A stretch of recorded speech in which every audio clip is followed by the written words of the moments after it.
Hola alumnos, Dr. Lebrun aquí. Hoy aprenderemos sobre el imperfecto del subjuntivo. Es tan fácil como 1, 2, 3. To understand the imperfect subjunctive, we'll look at a three-step process to decide if we should use it. Then, we'll look at 3 more steps to figure out how to form the imperfect subjunctive. This concept builds on many other verb tenses.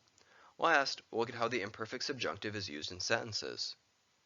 Alright, step 1. Check if the main clause elicits doubt, uncertainty, or emotion. You're probably familiar with this if you know how to work with the present subjunctive. Insistí que, I insisted that. Dudaba que, I doubted that. Me gustaría que, I would like that. Step 2. Check if the main clause is in the preterite, imperfect, or conditional tense. Insistí que, this is the preterite. Dudaba que, this is an example of the imperfect. Me gustaría que, this is in the conditional. Alright, step 3. Use the imperfect subjunctive in the dependent clause. Insistí que él me dijera la verdad. I insisted that he tell me the truth. Yo dudaba que ellos me pagarán. I doubted that they would pay me. Me gustaría que tú entregaras la tarea para mañana. I would like you to turn in your homework for tomorrow. So how do we form the imperfect subjunctive? Step 1 is to find the preterite conjugation of the verb in the ellos form.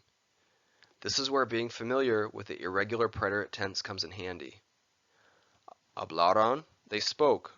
Comieron, they ate. Vivieron, they lived. Alright, so what do we do once we have that figured out? To find the root, we're going to drop the on, and we come up with hablar, comer, vivier. Step 3 is to add on the endings. Other than the yo form, these endings are the same as the present tense of AR verbs. Our endings are as, amos, ais, on. Here's an example of how we would conjugate hablar in the imperfect subjunctive.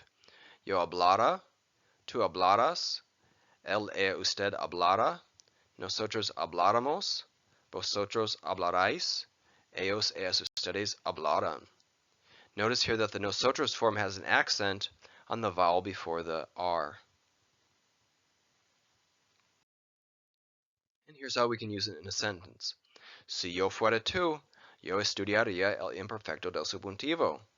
If I were you, I'd study the imperfect subjunctive. Notice that fuera is in the imperfect subjunctive and estudiaría is in the conditional tense. Gracias por mirar. Please subscribe to Learning Spanish with Dr. L to check out all of my latest videos.